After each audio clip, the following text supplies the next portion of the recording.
দুইয়ের মাঝে উম্মত জাহান্নামে চলে যাবে। আমি আমার মনকে বুঝাইতে পারবো না, আমি আমার মনকে বুঝাইতে পারবো না।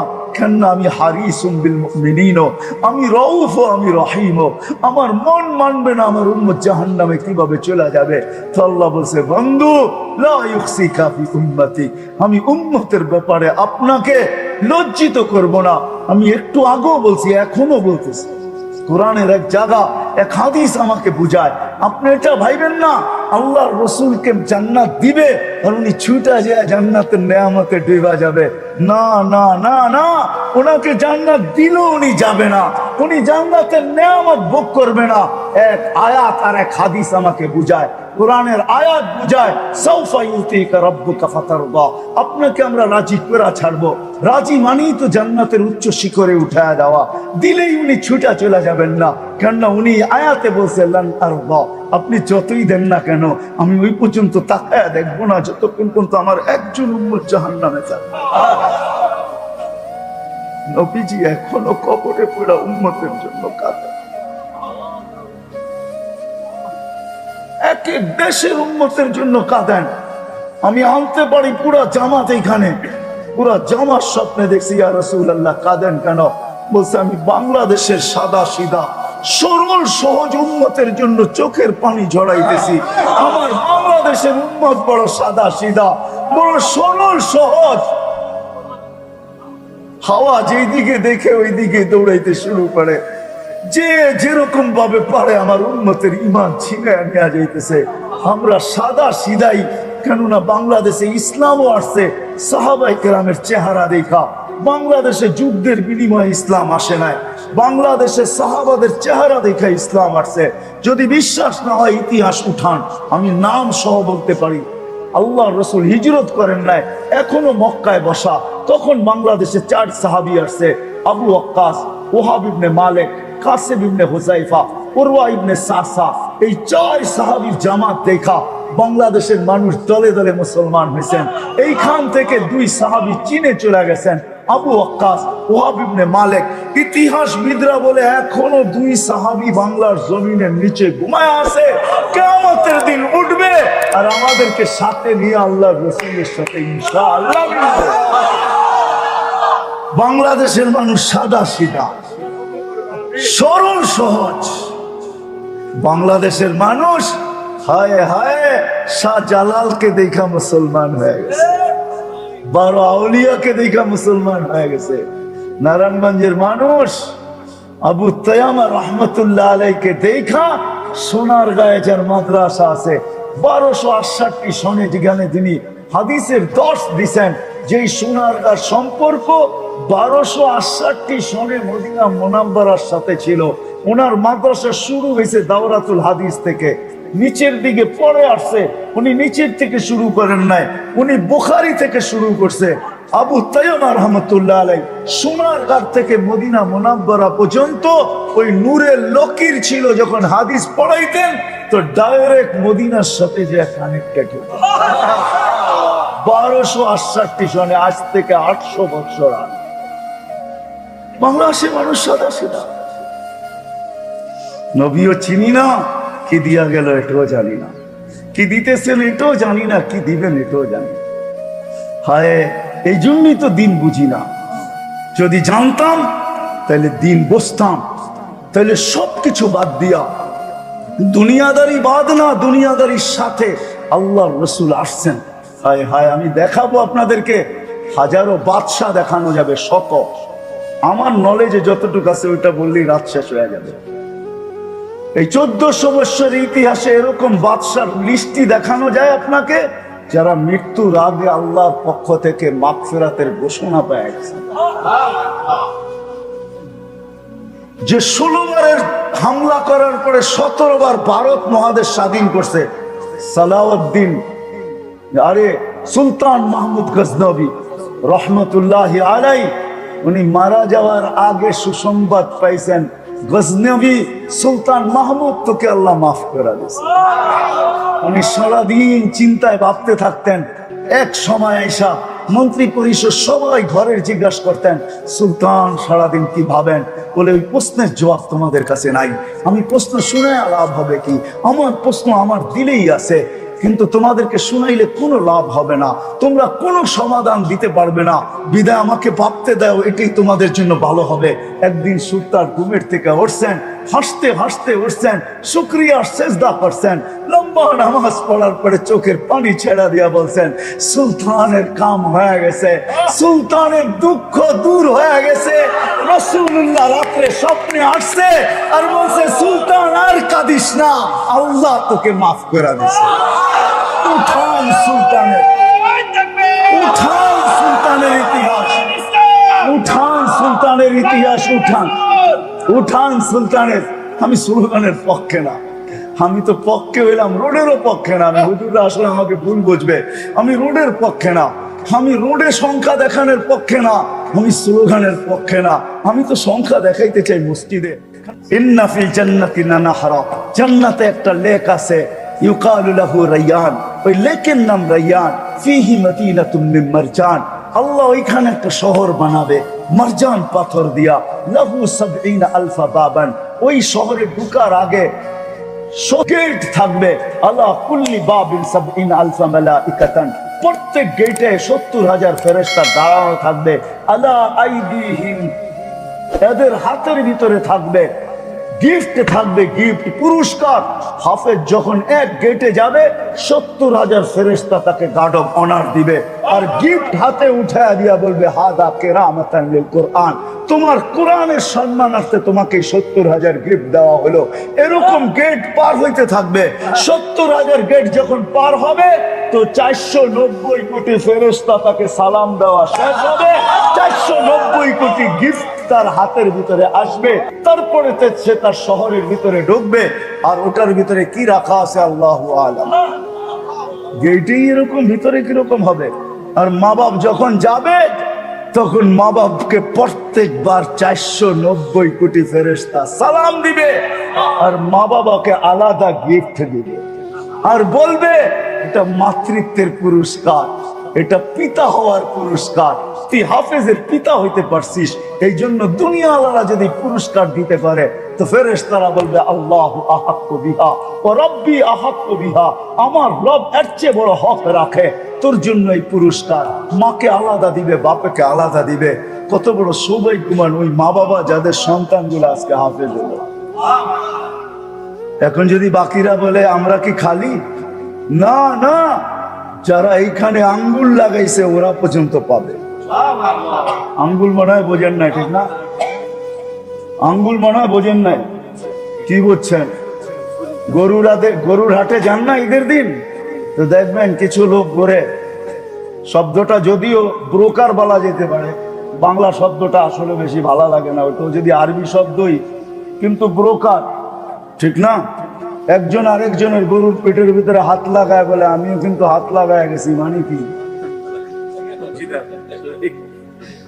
আমরা যারা আজকে সাপোর্ট করতেছি, সহযোগিতা করতেছি, ইনশাআল্লাহ আমাদেরকেও যখন গিফট দিবে, পুরস্কার দিবে, খুশি করবে, তখন আমরা আরো খুশি হয়ে চিৎকার দিয়া বলবো, আরো কেন পারলাম। কিন্তু যদি কেউ আঙ্গুল উঠায় থাকে তাইলে এটাও কিন্তু, এটা ভাইবেন না, কিরামান কাতিবিন ইয়ালামুনা মা তাফআলুন মা মিন কাওলিন ইল্লা লাদাইহি রাকিবুন আতীদ ইয়ালামু খাইনাতাল আ'য়ুনি ওয়া মা তুখফিস সুদূর। মানুষের উপরে ৩ ধরনের চৌকিদার আল্লাহ বসাইছেন, কর্মকে সুরক্ষিত করে কিরামান কাতিবিন। এরা সারা দিন ভিডিও করতে থাকে আর সেভ করতে থাকে, সুরক্ষিত করতে থাকে। মা মিন কাওলিন ইল্লা লাদাইহি রাকিবুন আতীদ, সারা দিনের কথাগুলো 2 ফেরেশতা মেমোরিবদ্ধ করতে থাকে। ইয়ালামু খাইনাতাল আ'য়ুনি ওয়া মা তুখফিস সুদূর, আমাদের দিলের ভিতরে কি সারা দিন গাইতে থাকি আর চোখের ইশারায় কি বুঝাইতে থাকি, এটা স্বয়ং আল্লাহ সুরক্ষিত করতে থাকে। আপনি আঙ্গুল উঠায় বাজবেন তো বাজবেন করতে কা, তার ভিতর থেকে যেন এই আফসোস বাহির হয়, হায় এত দিল, আমি তো কিছুই দিতে পারলাম না, কিছুই করতে পারলাম না। আমার বিশ্বাস যদি যুবকের ভিতর থেকে শোনার পরে এই শব্দ বাহির হয় যে আমি তো কিছুই করতে পারলাম না, যেরকম ফেরেশতারা চিৎকার দিয়ে বলবে মা আবাদনা হাক্কা ইবাদাতি, আপনার শান মোতাবেক বন্দেগী হয় নাই, এই আওয়াজ বাহির হইতে দেরি, আমার বিশ্বাস ওই যুবক জুনায়েদ বাগদাদি না, আরে কি বলে চিটা বলে গেলাম, চিটাগাং মাজার আছে, বাইজিদ বুস্তামি 18 বছর বয়সে যেরকম অলি হইছেন, ওই যুবকের চিৎকারে ওরকম অলি হবে। বাইজিদ বুস্তামি রহমতুল্লাহ 18 বছরে অলি হয়েছে, 18 বছরে। 20 থেকে 21 বছর বয়সে এক বৈঠকে তার হাতে 5 লক্ষ খ্রিস্টান পাদ্রী মুসলমান হয়েছে। কয় বৈঠকে? কে? খ্রিস্টান পাদ্রী 5 লক্ষ এক বৈঠকে খ্রিস্টান পাদ্রী মুসলমান হয়েছে, মাত্র 20-21 বছর বয়স। 18 বছর বয়সে ওলি হয়ে গেছে। উচিত ছিল এটা। আল্লাহ মুহাম্মদুর রাসূলুল্লাহ সাল্লাল্লাহু আলাইহি ওয়াসাল্লামকে পাঠাইছে। আফসোস আমাদের দেশে এটা হয় না।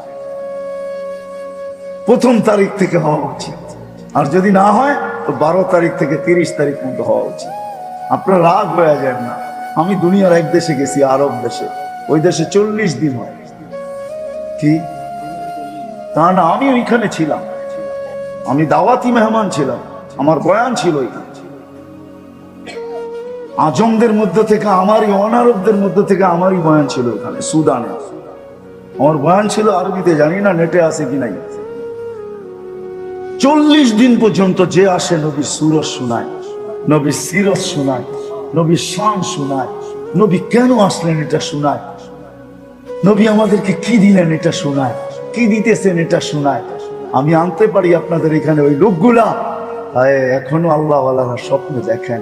মানুষ এই 60-70 বছরের জীবন দিয়া চিরদিনের জীবনের সুখ হারাইতে চাও? ও নারী, দুনিয়ার সামান্য ব্র্যান্ডের কাপড় দিয়া ওই কাপড় হারাইতে চাও, যেটা সবচেয়ে লো লেভেলের, সবচেয়ে কম দামের ব্র্যান্ড, কম দামের কাপড়, যার গের হবে, লেহেঙ্গা হবে 3 কিলোমিটার গের, যেটা আল্লাহ আলোর সুতা দিয়ে বানাবে। 3 কিলোমিটার গের হবে। আল্লাহ রসুল জান্নাত চোখে দেখায় আমাদেরকে। বিদায় ওই মানুষ সহজে কি করে পায়, এটার জন্য আল্লাহ সহজ করছেন। এক ব্যক্তিত্বকে, বন্ধুকে পাঠাইছেন, নিজের বন্ধু, শুধু বন্ধু না, যার সাথে আল্লাহর ইশক ছিল। ইশক কি ছিল? মহব্বত না, মহব্বত তো ছোট জিনিস। ইশক কি ছিল? ইশক ছিল। ওই মুহাম্মদুর রাসূলুল্লাহকে পাঠাইছেন সাল্লাল্লাহু আলাইহি ওয়াসাল্লাম। সাল্লাল্লাহু আলাইহি ওয়াসাল্লাম। আমি তো বলি এটা তো ইসলামী মহাসম্মেলন না, সেটাই আমার সবচেয়ে বেশি ব্রেনে বাজে বাংলাদেশে। কোথাও ওয়াজ, কোথাও মহাসম্মেলন, কোথাও এটা, কোথাও সেটা, খুব কমই হয় বাংলাদেশে। শানে রিসালাত, সিরাতুন নবী, শানে সাহাবা, শানে ওলামা, এইগুলো হওয়া দরকার। আর কত ইসলামী মহাসম্মেলন হবে। ইসলামী মহাসম্মেলনে ইংলিশ করেন, এই শব্দ দেখে অনেকের কান খাড়া হয়ে যায়। আমরা তো শব্দ সিলেক্ট করতে জানি না, এটার ইংলিশ করেন। আপনার মোবাইলে দিয়ে দেখেন ইংলিশে কি আসে, অনেকের কান খাড়া হয়ে যায়। কিন্তু সারাদিন ওয়াজ হইতেছে, লেখা দিয়েছেন ইসলামী মহাসম্মেলন, এটাকে ইংলিশ করেন, দেখেন কি দাঁড়ায় ইংলিশ। শিক্ষিত লোকগুলোকে জিজ্ঞাসা করেন। হওয়া উচিত ছিল শানে রাসূল, সিরাতুন নবী। আমার বিশ্বাস, আমি সিলেটও বলে আসছি এবার, যে আমি পদ্ধতির বিরুদ্ধে, আর কিছুর বিরুদ্ধে না। আমাদের দেশের পদ্ধতির বিরুদ্ধে। কেউ তো ভাবে সিরাত, কেউ তো ভাবে মিলাদুন নবী, একদিন কিছু একটু চিৎকার টিৎকার দিলেই মিলাদুন নবী শেষ, এটাই নবীর শান। ঠিক না? আমি পদ্ধতির বিরুদ্ধে, আমি মিলাদের বিরুদ্ধে না। মিলাদ বোঝেন? আবার মিলাদ ওইটা বুঝেন না যে ইয়া নবী সালাম আলাইকুম।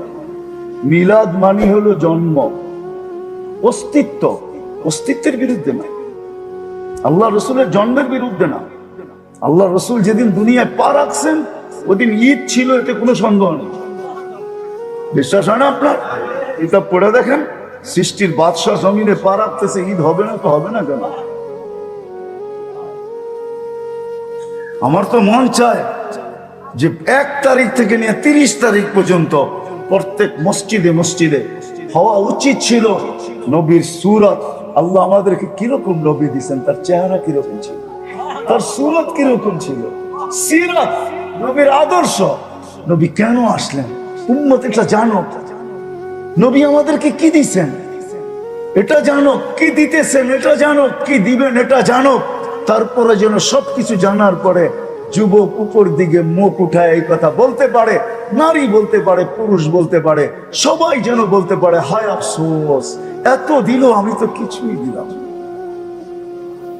কিন্তু সারা দিন আল্লাহ হাত প্রসারিত করে রাখেন, ইয়াবসুতু ইয়াদাহু নাহারান, যেন আমরা সারা দিন যেই কোনো মুহূর্তে আল্লাহর দিকে হাত বাড়াই, তওবার হাত উঠাই, আর আল্লাহ আমাদেরকে মাফ করেন। এই জন্য হাত প্রসারিত করে রাখেন। লিয়াতুবা মাসি আল-লাইল, রাত্রের নাফরমান যেন দিনে তওবা করে নেয়, সন্ধি করে নেয়। আবার রাত্রেও একটা সময় পর্যন্ত হাত প্রসারিত করেন, 3 ভাগের 1 ভাগ পর্যন্ত। ওটা পড়ায় 10টার সময় অতিবাহিত হয়ে গেছে, এখন বাজে পড়ায় 12টা 8, 3 ঘন্টা 3 ভাগের 1 ভাগ পর্যন্ত প্রসারিত থাকে। তারপরে প্রথম আকাশে চলে আসা এই উম্মতকে মাফ করার জন্য ডাকতে থাকেন। কত প্রিয় হইলে ডাকেন বলে, কোন উম্মতকে তো এইভাবে ডাকলেন না। কিন্তু আসল কথায় আসি, যে উম্মত আল্লাহর কাছে এত প্রিয়, আজকে ওই উম্মত সারা দুনিয়ায় এত পরেশান কেন? আজকে সারা দুনিয়া আমরা পরেশান, এই উম্মতের সে পরেশান কেউ নাই। যাকে জিজ্ঞাসা করবেন সেই বলবে টেনশন, পরেশান। একজন লোক পাবেন না যে এই কথা বলবে যে আমার কোনো পরেশানি নাই। সবাই বলে আমি পরেশান। ভরা যৌবনে যুবক, ওরে জিজ্ঞাসা করলো আমি টেনশনে আছি। টাকার পাহাড়, ওরে জিজ্ঞাসা করলো আমি পেনশনে আছি। প্রত্যেক ব্যক্তিকে আপনি জিজ্ঞাসা করেন, কেউ এই কথা বলবে না যে আমি টেনশন ফ্রি, আমি পরেশান না। কেন আমরা পরেশান? শুধু পরেশান যদি নিজের ঘরে হইতাম তাইলেও মনকে বুঝাইতে পারতাম। আমাদের মতো তো নির্যাতিত মনে হয় দুনিয়ায় বর্তমানে কেউ নাই। সারা দুনিয়ায় মুসলমান সবচেয়ে বেশি নির্যাতিত, নিষ্পেষিত, অবহেলিত, দীক্ষিত, ঘৃণিত, বঞ্চিত। কারণটা কি কারণে আমরা এত পরেশান? অথচ আল্লাহর প্রিয় পাত্র উম্মতে মুহাম্মাদের চেয়ে আল্লাহর কাছে প্রিয় কে আছে? যদি থাকতো তাহলে আল্লাহ কেন বলতেন কুনতুম খায়রা উম্মাহ? কাউকে তো বলেন না।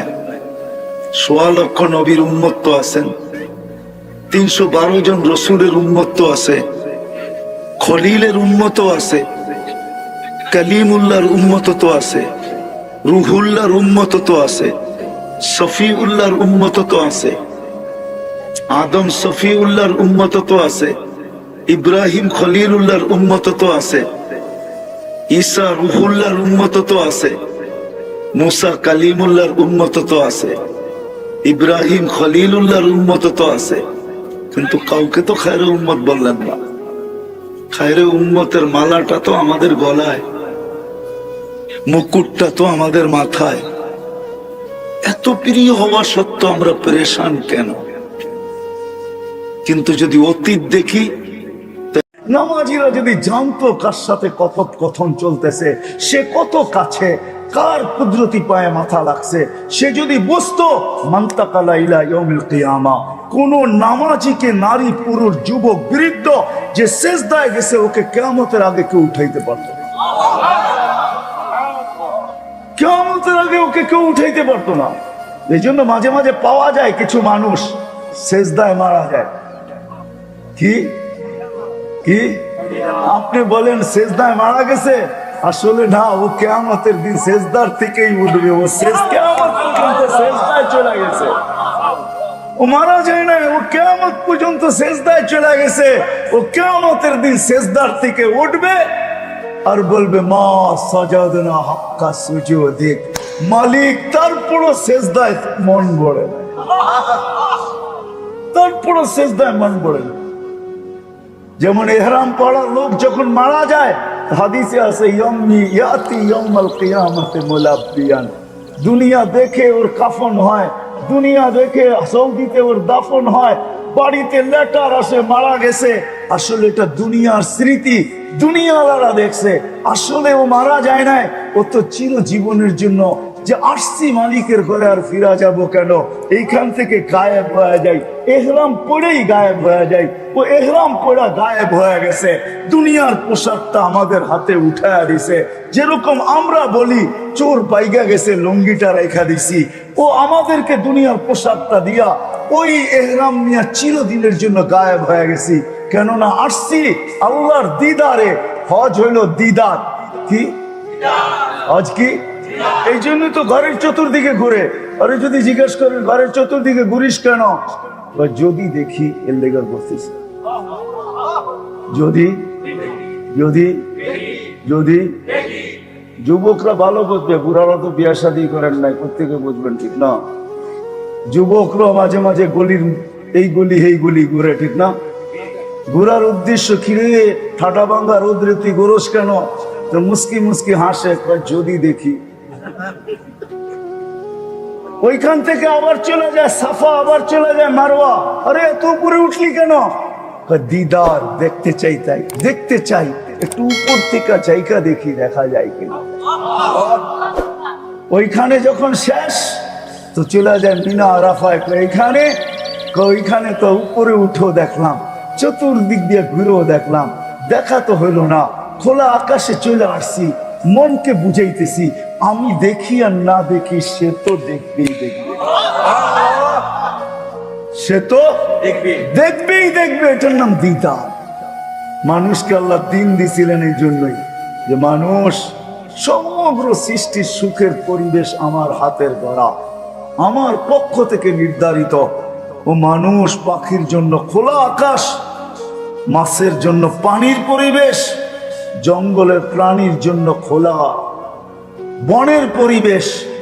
তো ডিজিটাল চিড়াখানাই যত সুন্দর হোক না কেন, যতই ডিজিটাল হোক না কেন, বন্য প্রাণী ওই ডিজিটাল চিড়াখানায় সুখী না। পাখি কোনোদিন সোনার খাঁচায় সুখী না। যদি ওই নির্ধারিত পরিবেশেই সুখী হয়, তো মানুষ তুই কোন পরিবেশে সুখী হবি? তো আল্লাহ নিজেই এটার জবাব দিছেন, মানুষ তুই যদি এই কথা ভাবিস আর বুঝিস আর বিশ্বাস করিস যে তোকে পরিচালনার জন্য একটা রীতি আর নীতি আর একটা পরিবেশের দরকার, তাহলে শুনানে ইন্নাল্লাহ আস্তাফা লাকুমুদ্দিন, আমি আল্লাহ তোর সুখের জন্য দিনের পরিবেশ নির্ধারণ করছি। তোর এই মেশিনটা দিনের পরিবেশে সুখী হবে, এটা দিন দ্বারা পরিচালিত হবে। এই জন্যই মানুষকে বলছেন শিখ, দিন শিখো। দিনের মাধ্যমে যুবকরে বলছে যুবক যৌবন দিনের মাধ্যমে পরিচালিত করা দেখ, কি হবে মালিক? তোকে দেখলে আমি লজ্জা পাবো, শাস্তি তো দূরের কথা, তোকে দেখলে লজ্জা পাবো। কিরকম লজ্জা? তোকে মূল্যায়ন করব, কিরকম মূল্যায়ন? লাউলা শাবাবা খুশা, তুই যতদিন দুনিয়াতে থাকবি ততদিন আকাশ কোনোদিন লোহার হবে না, জমিন কোনোদিন তামার হবে না, বৃষ্টির ফোঁটা কোনোদিন বন্ধ হবে না, জমিনের শস্য কোনোদিন বন্ধ হবে না। আর যদি তা হইতো, তুই যদি না থাকতি, লাজালতুস সামা হাদিদা, আকাশ লোহা, ওয়াল আরদা সাফসাফা, জমিন তামা, ওমা আনজালতু মিনাস সামাই কাতরা, আকাশ থেকে বৃষ্টির ফোঁটা না, ওমা আম্বাততু মিনাল আরদি হাব্বা, জমিন থেকে শস্যের দানা না, বল আনজালতু আলাইহিমুল আযাবা সাব্বা, একের পর এক আযাব দিয়ে আমি ধ্বংস করে দেব। কিন্তু পারি না তো যুবক, তোর জন্য পারি না। এরকম লম্বা সিরিয়াল আছে হাদিসের ভিতরে, কার জন্য কি পারেন না। এই জন্য আমাদের জীবনটা পরিচালিত করার জন্য, যদি মানেন এটা পরিচালিত করার জন্য, এটা যদি এখানে সুখে থাকতে চায়, তাইলে দিনের পরিবেশ ছাড়া বিকল্প কোনো পরিবেশ মানুষ সুখী হইতে পারে। আপনি যদি বলবেন শিক্ষিত লোকগুলো আছে এই জন্য বলতেছি, আমি আপনাকে 1 ডজন আমেরিকান সেলিব্রিটি দেখাবো যাদের প্রত্যেকের নাম, আমেরিকাতে লস এঞ্জেলিসে একটা ময়দান আছে যেখানে আমেরিকার সেলিব্রিটিদের নাম পিতলের ভিতরে লেখায়া ওই জমিনে রাখা আছে, গায়রা দেওয়া আছে, সিরিয়ালে রাখা আছে। এরা আমেরিকান সেলিব্রিটি, নামি দামি ব্যক্তিত্ব। কিন্তু মোহাম্মদ আলী কেলেরটা না। মোহাম্মদ আলীরটা যখন মাটিতে রাখতে গেছে তো মোহাম্মদ আলী বলছে আমারটা মাটিতে রাখলে চলবে না, আমি মাটিতে রাখতে দিব না। বলছে কেন? বলছে আই এম মোহাম্মদ, আমি মোহাম্মদ, আমারটা মাটিতে আসবে না। এই জন্য ওটা একমাত্র দেওয়ালের ভিতরে রাখা আছে, ওটা মাটিতে না। আপনি দেখে আসেন যে 1 ডজন সেলিব্রিটি দেখাবো। হায় মেরে দোস্ত, দিন দিয়েই মানুষ সুখী হয় যারা প্রত্যেকে আত্মহত্যা করে মারা গেছে। যদি বিশ্বাস না হয় চলেন আমার সাথে, চলেন আমি আপনাকে দেখায় দিব। এত দূরে যেতে হবে কেন? আমাদের দেশের বহু সেলিব্রিটিও আত্মহত্যা করে মারা গেছে। এই দিন দিছেন আল্লাহ এই ছোট জীবনটাকে সুখী বানানোর জন্য। কিন্তু প্রশ্ন চলে আসলো, আল্লাহ তোমার দিন নিব তো নিব কি করে? তোমার কথা তো শোনা যায় না, তোমাকে তো চোখে দেখা যায় না, তোমাকে ধ্যান ধারণায় আনা যায় না, তোমাকে বর্ণনা দিয়া শেষ করা যায় না। তোমার 99 সিফতের বর্ণনা তো দূরের কথা, একটা দিয়েই শেষ করা যাবে না, সৃষ্টি শেষ হয়ে যাবে। কিন্তু তোমার রহমানের বর্ণনা দিয়া শেষ করা যাবে না, রহিমের বর্ণনা দিয়া শেষ করা যাবে না, মালিকের বর্ণনা দিয়া শেষ করা যাবে না, কুদ্দুসের বর্ণনা দিয়া শেষ করা যাবে না, কুদ্দুস মালিকের বর্ণনা দিয়ে শেষ করা যাবে না, কুদ্দুসের বর্ণনা দিয়ে শেষ করা যাবে না, সালামের বর্ণনা দিয়ে শেষ করা যাবে না, মুমিনের বর্ণনা দিয়ে শেষ করা যাবে না, মুহাইমিনের বর্ণনা দিয়ে শেষ করা যাবে না, আজিজের বর্ণনা দিয়ে শেষ করা যাবে না, জব্বারের বর্ণনা দিয়ে শেষ করা যাবে না, মুতাকাব্বিরুল খালিকুল বারিউল মুসাব্বিরুল গফফারুল কহ্হারুল ওয়াহাবুর রাজ্জাকুল ফাত্তাহুল আলিমুল কাবিদুল বাসিতুল খাফিদুর রাফিউল মুইজ্জুল মুদিল্লুস সামিউল বাসীরুল হাকামুল আদলুল লতীফুল খবীরুল হালিমুল আযীমুল গফুরুল শাকুরুল আলিয়ুল কবীরুল হাফিজুল মুকিতুল হাসিবুল জলিলুল করিমুল রকিবুল মুজিবুল ওয়াসি আল হাকিমুল ওয়াদুদুল মজিদুল বাঈতুশ শহীদুল হকুল ওয়াকিলুল কবিয়ুল মতিনুল ওয়ালিয়ুল হামিদুল মুসি আল মুবদি আল মুঈদ আল মুহয়ি আল মুমিত আল হাইয়্যু আল কাইয়্যুম আল ওয়াজিদ আল মাজিদ আল ওয়াহিদ আল আহাদ আল সামাদ আল কাদির আল মুক্তাদির আল মুকদ্দাম আল মুআখ্খার আল আউয়াল ওয়াল আখির আল যাহির ওয়াল বাতিন আল ওয়ালি আল মুতাওয়ালি আল বরর আল তাওয়াব আল মুনতাকিম আল আফু আল রাউফ মালিক আল মুলক আল জালালি ওয়াল ইকরাম আল মুকসিত আল জামি আল গনি আল মুগনি আল মানি আল দার আল নাফি আল নূর আল হাদি আল বদি ওয়াল বাকি আল ওয়ারিস আল রশিদ আস সাবুরের বর্ণনা দিয়া শেষ করা যাবে। কিন্তু এই মানুষটা কিভাবে পরিচালিত করবে নিজের এই শরীর নামের মেশিনটা, যেটা দ্বারা অল্প কয়েকদিন দুনিয়াতে থাকবে, সে যেন সুখে থাকে, সম্পর্ক নিয়ে ওগুলা সুখে থাকে, নিজেকে নিয়েও সুখে থাকে, আর ওই চিরদিন কি করে সে সুখ অর্জন করতে পারে, ওই জায়গা হয় ওই জান্নাত অর্জন করতে পারে। যুবক, হায় হায়, সাময়িক যৌবনকে বিসর্জন দিয়ে চিরদিনের যৌবন হারায় ফেলতে চাইছে। যৌবন থাকে তো মানুষের দুনিয়ায় কয়দিন থাকে? কয়দিন থাকে জিজ্ঞাসা করো তোমাদের বিজ্ঞানকে, কয়দিন থাকে? 15 বছর বয়স থেকে শুরু হয়, হয়তো 50 পর্যন্ত থাকে, আর পরে আর থাকে না। আরে যদি 60ও থাকলো, তার থেকে বাদ দাও কয় বছর থাকে? 60 পর্যন্ত যদি যৌবন থাকে, 15 বাদ দিয়া দাও, তাইলে কত থাকবে? 45 বছর। এই 45 বছরের যৌবন দিয়া তুমি চিরদিনের যৌবন হারায় ফেলতেছ। আল্লাহ রাসূল তো বলছে আনতাশাব্বু ফালা তাহরামু আবাদা, চিরদিন যুবক থাকবে, কোনোদিন বৃদ্ধ হবে না। ভাই যুবক, এই 45 বছরের যৌবনের জন্য চিরদিনের যৌবন তো কোরআন আমার কানে বলতে চায় ফামা রাবিহাত তিজারাতুহুম, ও যুবক তোর ব্যবসা লাভজনক হইল। সুখী যদি হইতো তাহলে পিস্তল নিজের মাথায় কেন আসতো? কি শোনেন নাই মনে হয়? ডাকা চুপা কথা তো না, ঠিক না? তাইলে নিজের টাকার রশি নিজের গলায় কেন লাগতো? আমি এখনো আপনাদেরকে নাম বলতে পারি। করটিয়া জমিদারের সন্তান, ধানমন্ডিতে বাড়ি, সচিব পদে, আজ থেকে 8-9 বছর আগে আত্মহত্যা করে মারা গেছে নিজের ঘরে নিজের ফ্ল্যাটে। এরকম ডেলি বহুত যেতেছে। কেন? এটা দিন দ্বারা পরিচালিত করার নিয়ম ছিল। দিন দ্বারা যদি পরিচালিত না হয় তো টাকার পাহাড় দিয়ে এটা সুখ আনতে পারে না। টাকার পাহাড় সুখ আনবে না, বস্তু মানুষের জীবনে সুখ আনতে পারে না। হ্যাঁ, আমাদের দেশের একটা প্রবাদ বাক্য আছে, পুণ্যে আনে সুখ। পুণ্যে আনে, পুণ্যটাই মানে দিন, দিন সুখ আনে। ওই দিন প্রত্যেক মানুষ তার ক্ষেত্রে থেকে সহজ থেকে সহজভাবে পুরা করতে পারে, এটার জন্য এক আদর্শ চাই। কেননা দিন আল্লাহ বলে দিল তো আল্লাহর কথা শোনা যায় না, আল্লাহকে তো চোখে দেখা যায় না, আল্লাহর কথা শোনা যায় না, আল্লাহকে তো চোখে দেখা যায় না, আল্লাহকে তো ধ্যান ধারণায় আনা যায় না, আল্লাহকে তো বর্ণনা দিয়ে শেষ করা যায়। কতক্ষণ বর্ণনা দিবেন আল্লাহকে? এক নামের বর্ণনাই তো শেষ হয় না। এক নামের বর্ণনা প্রত্যেকে শেষ হবে। জানেন আল্লাহু আকবার, আকবরও আল্লাহর একটা সিফত, ঠিক না?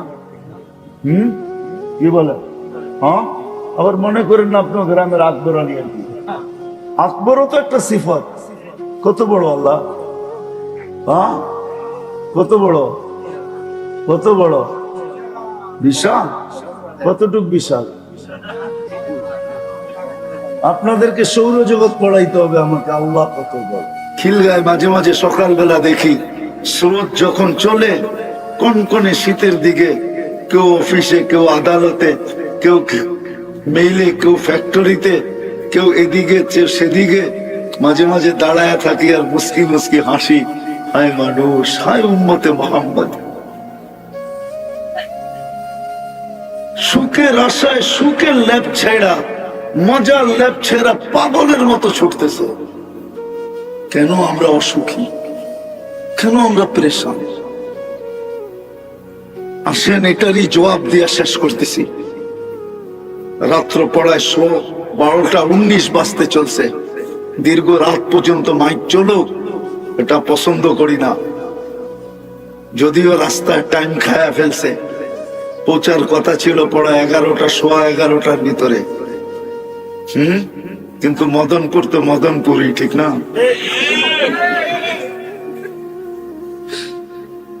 জামে পড়লে খবর পাওয়া যায় না যে সকালে বাসায় পৌঁছবো কিনা, না পরের দিন সকাল হবে। এই জন্য লম্বা করতে চাইতেছি না, কেননা ফজরের নামাজ এরকম কুঠি ওয়াজের চেয়ে গুরুত্ব রাখে। কুঠি কেন, এর চেয়ে বেশি ওয়াজও যদি এক পাল্লায় দেওয়া হয় আর ফজর নামাজ আরেক পাল্লায়, তো ফজরেরটা বাড়ি হবে। কেননা এই উম্মতের জন্য ফজরের নামাজ জান্নাতের ticket, ticket, ticket, ticket, ticket. এই জন্য আল্লাহ এটার নামই ভিন্ন দিয়েছেন, কুরআন আল ফাজরি কানা মাশহুদা। ফজরের নামাজ মুসল্লির সর্বক্ষেত্রে বডিগার্ড হিসাবে সঙ্গে সঙ্গে থাকবে। শুধু বডিগার্ড না, সর্বক্ষেত্রে ফজরের নামাজ আগে যাবে আর মুসল্লিকে বলবে তুমি চুপ থাকো, আমি সবকিছু আমি বুঝা নিব, সবকিছু আমি এটাকে প্রতিরোধ করব, সবকিছুর সামনে আমি দাঁড়াবো, তুমি চুপ। ওই ফজরের নামাজ ছুটা যাক, দীর্ঘ রাত পর্যন্ত ওয়াজ হয়টা, এটা আমি পছন্দ করি। তো যেটা যেই উম্মতে মুহাম্মদী আল্লাহর কাছে এত প্রিয়, সত্য এটাই, উম্মতে মুহাম্মদী আল্লাহর কাছে বড় প্রিয়। 2-4টা দেখাইলে হয়তো তুলনা করা যাবে এই উম্মত আল্লাহর কাছে কত প্রিয়। যদিও নাকি আমাদের ভিতরে অনুভূতি নাই যে আমরা আল্লাহর কাছে কত প্রিয়, আমাদের জন্য না, রাসূলুল্লাহ সাল্লাল্লাহু আলাইহি ওয়াসাল্লামের উম্মত হওয়ার কারণে আল্লাহর কাছে কতটুকু আমরা প্রিয়। দুই একটা দেখায়া কথা আগে নিয়ে যাইতেছি। এই উম্মত যদি আল্লাহর কাছে প্রিয় না হইতো, একটাই কিন্তু 100টার মতো। সেঞ্চুরিও এত বড় হবে না, একটা যত বড় হবে। যদি ধ্যান দিয়া শোনেন তো বুঝে আসবে। এই উম্মতকে আল্লাহ কিয়ামতের দিন নিজের পক্ষে, নিজের পাশে সাক্ষী হিসাবে দাঁড় করাবে। কোরআন বলে শুহাদা আলান নাস। আল্লাহকে যদি প্রশ্ন করি, আল্লাহ আপনি তো আমাদেরকে নিজের পক্ষে নিয়ে নিলেন, আমাদের পক্ষে কাকে রাখলেন?